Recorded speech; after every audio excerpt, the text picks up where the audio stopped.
Hey guys, welcome to another workshop video of my 164 NASCAR custom diecast.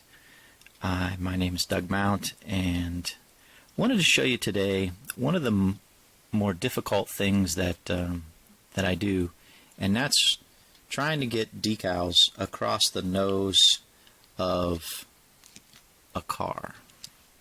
And this is a 2014 McClure Hefty Ultimate car, and as you can see, it's got this, I've got all the decals on already, pre-painted some blue back here because the decals don't stretch all the way to the back of the car. Shortcoming of Pato's decals there, but it is what it is. You work around it and do the best you can with what you got. So I've got all of them on except this here and these two little side fender decals. The way that I've made this car before, it's difficult to get this to wrap around the front of the car as it looks right now, and also to line up with this grill on the actual body.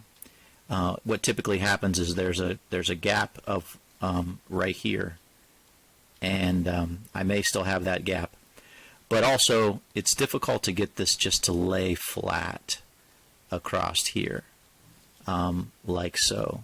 And so I'm gonna put this in the water, and we're gonna go at it as the video goes on, as this softens up, and then we can put that on, and I'll just get these in, even though I might not get to these during this video. But I wanted to show that, working that for you guys here. I already kind of, I don't want to say cheated, but if you can see, I tried to move this down a little bit, this big white hood decal. I tried to move it down this way a little bit so you can see a little bit of the orange back here, because I know it's difficult to get it to line up and not show a gap right here. The other thing is, pre-painting white decals behind white decals is problematic because the decals are not very thick and the color can show through very prominently. So with the darker colored decals, the background color doesn't show through much, but with the white, there's a significant difference. Like if I painted this white across here, it would be very obvious that I had pre-painted it, and so what I'm going to do is I'm just going to try to butt up that decal up against there as best as I can, and we'll see what happens. So we'll let that sit there. So you see these things, probably never seen them before. I just got these in the mail, ordered them from Amazon. They're little applicators, and they've got these real small, tips to them. And so what I'm doing is I'm using this one for, some of my red stuff, just to be able. I use the toothpick most of the time, and obviously, so I have a couple different ways to apply the paint, right? So I can use the paint pen. Let me show you just. Oh, there you go. Got a little paint on myself. So you use the paint pen most of the time, and then I use this for like really small spots. And I saw these for sale, and I just decided to go ahead and give it a try, and see how they work. And yeah, so it's not. I don't think it's necessary, but just trying something different, trying to see if if it works better. If it's worth my continued use or not, to get a better product. So it probably made in China, but I bought a bunch of these. I actually think they're like cosmetic applicators. I can put a link to the Amazon, what I bought on Amazon in the description below. I bought I bought a kind of a sample pack with the purple colored, the pink colored, and the blue. The blue are the bigger ones, and then the pink, and then the purple are the smallest ones. It looks like the pink and the purple are about the same size of tip, even though the pink is a little deeper, whereas the blue looks a little bit bigger, just bigger on the tip altogether. So yeah, you know, I think it was like maybe $7 or $8 max for all 3 packs together. So I'm just trying to use that, and how I'm using it, I'll show you. And thanks to Mr. Nicholas for shooting me an idea. He said, "Hey, what about, you know, doing a little touch up and painting the steering wheel where you have the top red mark stripe for, you know, kind of like center." And so yeah, I thought that was pretty cool. And using my paint pen would be a little too big, and so I decided to try to use the little applicator. And so yeah, so I'm going to start doing this on my dash and steering wheels. So pretty much, other than painting them black, flat black, primer black, really. You guys have seen this before, but I usually spray paint these. Sometimes I'll use the flat black paint pen, but I went ahead, so I had all of them that are back here, and I just painted them at the same time with the black flat black primer. And then I'll just take some gray and I'll touch up here some of the highlighted areas in this on this dash area. And Mr. Nicholas made the recommendation, say, hey, you know, you could do this too. This would be kind of cool. And so, so yeah, so I think I appreciate that. It's something that's pretty simple, straightforward, and yeah, not too difficult. I'm already painting some red on here, anyways, and just a nice little added feature, I guess. So, and then usually I let it dry. Let's see what it looks like. Oh yeah, this has been sitting for a few minutes, so it's not coming out. And I am about to the end of my red paint pen. I don't think there's much paint left in this thing. It's not really flowing out like it normally does when you depress it. And so, I'm not sure if I have another one in stock. Sometimes I have, like I've said before, you know, I'll see stuff that I use regularly and I'll buy it if it's on sale or if I'm buying in bulk or whatever. But I'm not sure if I have a red one or not, because this is pretty much used up because it's not coming out.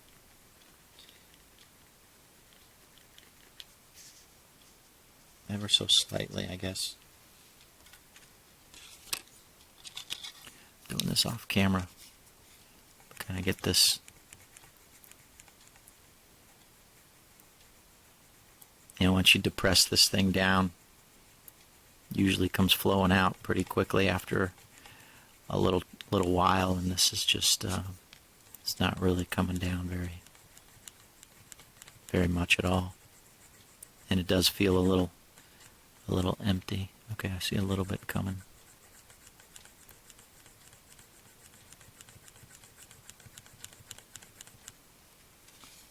Just a little bit there. So let me try this.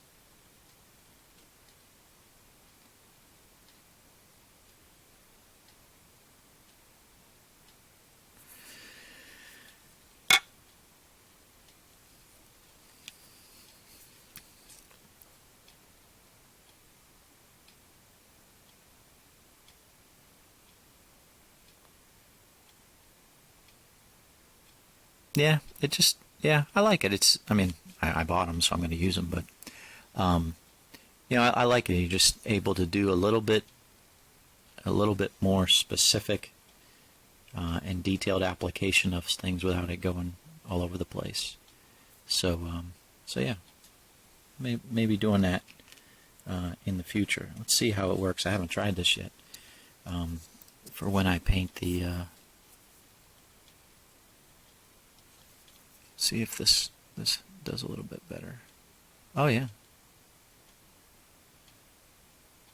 So I usually stick a toothpick down in there to paint the that little fire extinguisher back here.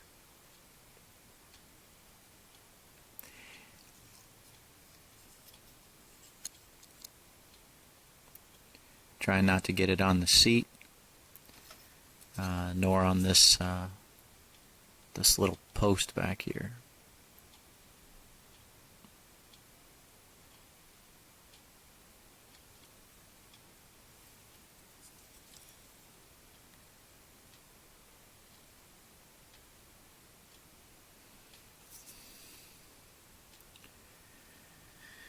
Yeah, pretty cool. Pretty cool. I like it.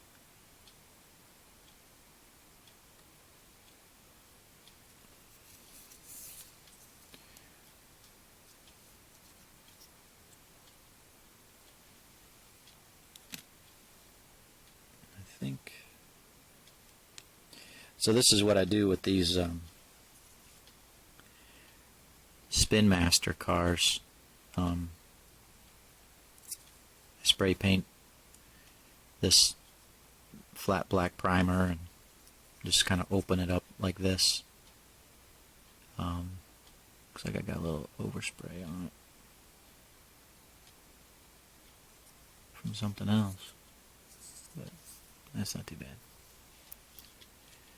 See how this works here.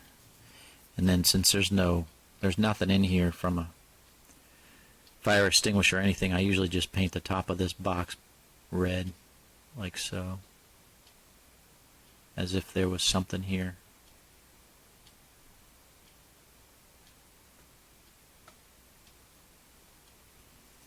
Yeah, I mean, it's not really necessary because I've got plenty of room here to use this thing, so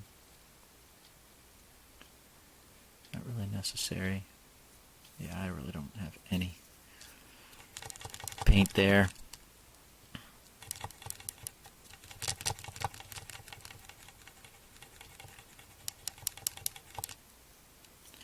So yeah, you can see I like to use up everything that I have before I go to the next thing. I'm not quick to throw stuff out. My wife and my kids will make fun of me because, like, you have the peanut butter, little jar of peanut butter, and before chucking it, I'll get a spatula, a rubber spatula, and I'll go through it, and I'll just get every little bit of peanut butter off of that thing. The jar is completely clean when I put it in the recycle bin because I just don't like to waste stuff, and that's why I do it with these paint pens too. I try to get every drop of paint off of it before I chuck it.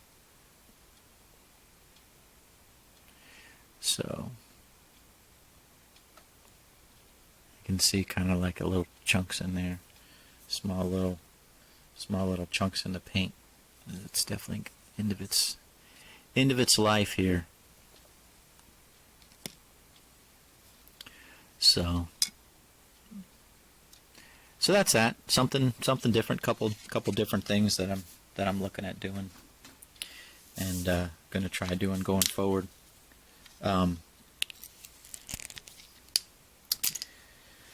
So let's see where I'm at. I got the Minions card done over here. It's been a slow week, unfortunately. I've been really busy with work, and I've been really busy with some other things in the family, and so just haven't been as productive this week. Haven't been able to spend as much time this week on my hobby. So today's Friday. Gonna try to pick it up today, and tomorrow, of course, Saturday. So yeah, so I got this Mario Kart to do, and this is another Blaney Menards Dickies that I got to do. This is the one Jack Daniels car, a couple of the 2011 Juan Pablo Cars 2, number 42 cars working there. I got those painted, just doing some of the detailed interior stuff now, and then I'll be able to reassemble those things. There's the two Colwitt number 26 speed stick gears being worked. And then I've got a couple cars here. I had a request for just making the car and painting it, and that's it. Reassembling it, and that's it. The request is, or the requester is going to decal and do that. So I'm just making the bodies, the diecast bodies, and shipping the cars to them. So what's interesting, these are a couple of the donor cars, and they're actually exactly the same, or they were. Are these Denny Hamlin COT cars? So what was interesting was when I dipped them both in the paint stripper at the same time. I think it was yesterday. Look what the paint stripper did to this one. I mean, it did its job. It looked completely, it lifted everything off pretty much. I still have to go over it a little bit. There's a little bit right there. But, the paint stripper did a really good job. Look at this one.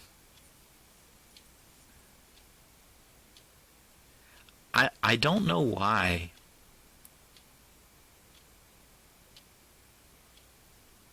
sometimes these cars are identical. One was in the box. One was just loose. Maybe being loose, I don't know. It didn't. The car dried quicker, and this one was boxed, and it didn't. Just I don't know. I don't know why, but it's very interesting. And I dipped this thing twice. I dipped it, scraped it as much as I could, and then I dipped it a second time. And you can see how much work I have left to do to get this thing ready for paint. It's crazy. Yeah, I don't know why. And in some cases, the paint stripper does a great job, and in this case, it didn't. I can only suspect it's the car, and the way that the wrap or the decals were adhered to this car had a much stronger bond apparently than the other one. But just interesting, sometimes you get the result like this. It's not a good result when you bring it out of the stripper, and it is what it is. I got some scraping to do there, quite a bit, to get that thing ready to go. So, alrighty, let's start working this thing. Yeah, these are definitely one-time applications. When this thing dries, it's pretty much done. So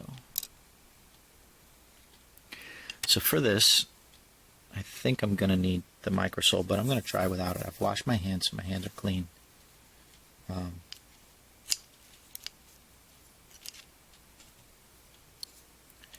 Let's see how this looks here. And I decaled this yesterday, so it's pretty much completely dry. So I don't have to worry too much about things shifting on me.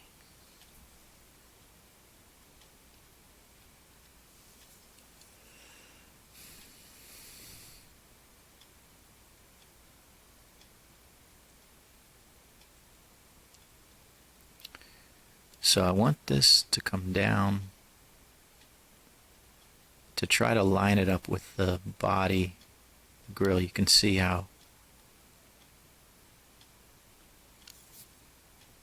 delicate this is.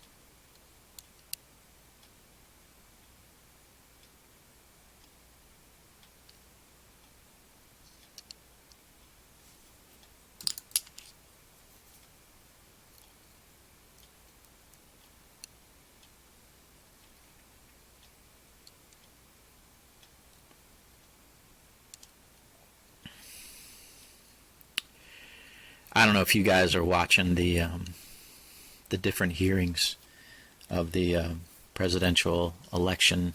You know, citizens that were poll watchers and stuff, and they're having hearings in Arizona and Georgia and Michigan, Pennsylvania. I find it very interesting to watch these hearings in front of like the state Senate legislators and things like that, as they hear people come forward with, you know, hey, I saw this, hey, I saw that, and I don't know. I find it very interesting. It has definitely made me think that, you know, we need to do a better job across the board with the security of our voting process. And you know, as one guy was saying, how, you know, he just walked into the ballot counting facility. There was nobody checking anybody coming in, and even though he had the paperwork to come into the facility, there was nobody at the door, and he just walked right in. There was no security to be found, and so he just walked right in and was walking around, and nobody checked him. It's kind of interesting, but you know, as he said, he's like, hey, I could have just walked off with, you know, thousands of ballots, and nobody would have known any different. So it's not a very secure facility in some cases, and you know, it just kind of gives you a little bit of a bad taste in your mouth with regard to how the election process goes, and how the counting process goes, or should go, or doesn't go, and how we need to make some improvements there. Let alone the whole software tabulation process, and how the machines are connected to the internet in order to be able to give, you know, the networks that are reporting at night, you know, the real-time data, so they can update their maps and stuff, you know, on election day, and you know, so yeah, it's just kind of scary how things can be hacked and things can be changed and things like that. So hard to say that they were. That's obviously some forensics need to happen in order to say that has happened, but the possibility seems to be there, which is not good. You know, I mean, I don't know, maybe I'm my concerns as I get older, you know, change. But that's concerning. You know, you go into the voting booth to vote for your, you know, candidate of choice, and if that vote can change or be altered, it's very frustrating. And so I don't know. I find those hearings interesting. So we'll see how it turns out. All right, as you're watching this, you can see how challenging it is to get these curves out, these little wrinkles out of this. So I'm going to go ahead and try the microsole. The microsole will soften up the decal, and will help it to conform to the body. So as I go to work these areas, it won't be as stiff, and it'll I'm hoping not to kind of, you know, fold it on top of itself, but just to kind of spread it down and around so that you don't have these creases and things in the decal.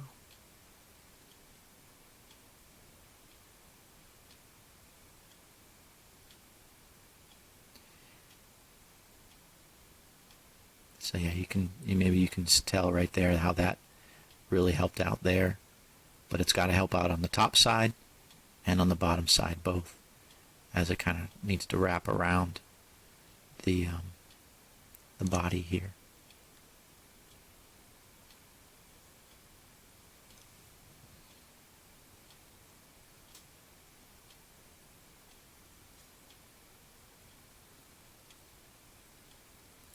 And it also gives it a little bit of a tacky feel to it. So it seems a little bit, it's going to adhere to the body a little bit better, because it's kind of tacky and stick to the metal a little bit better. So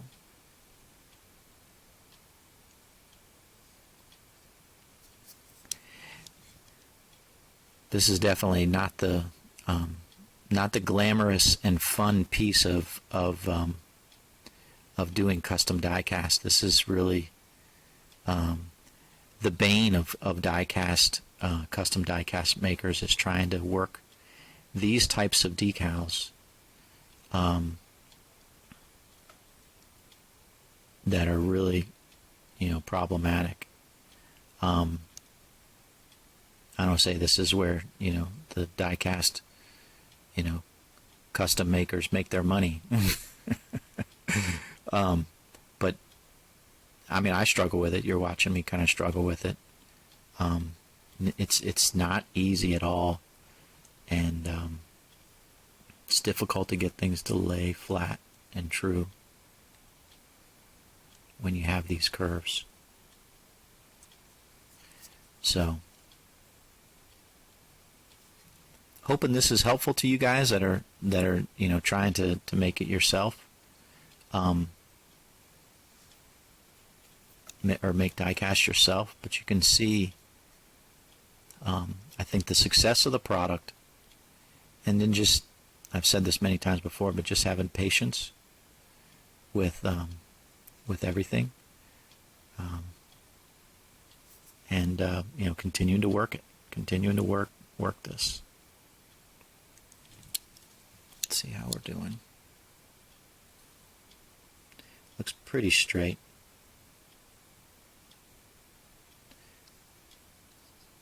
I don't have my gap in here, so that's good.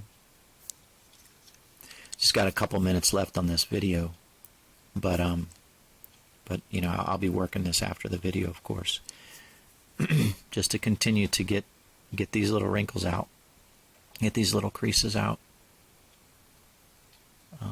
ever so slightly. Looks like this side's pretty good for some reason, but this side is problematic. It's not.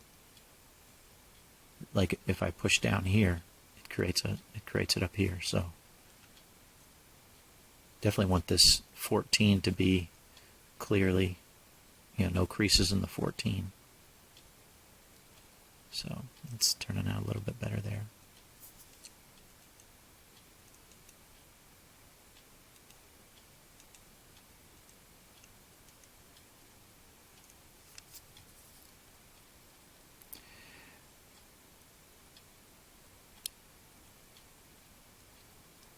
So it's looking better.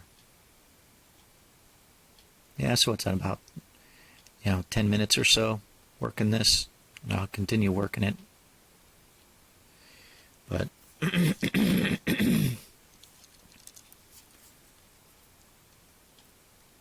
hope this helps you guys.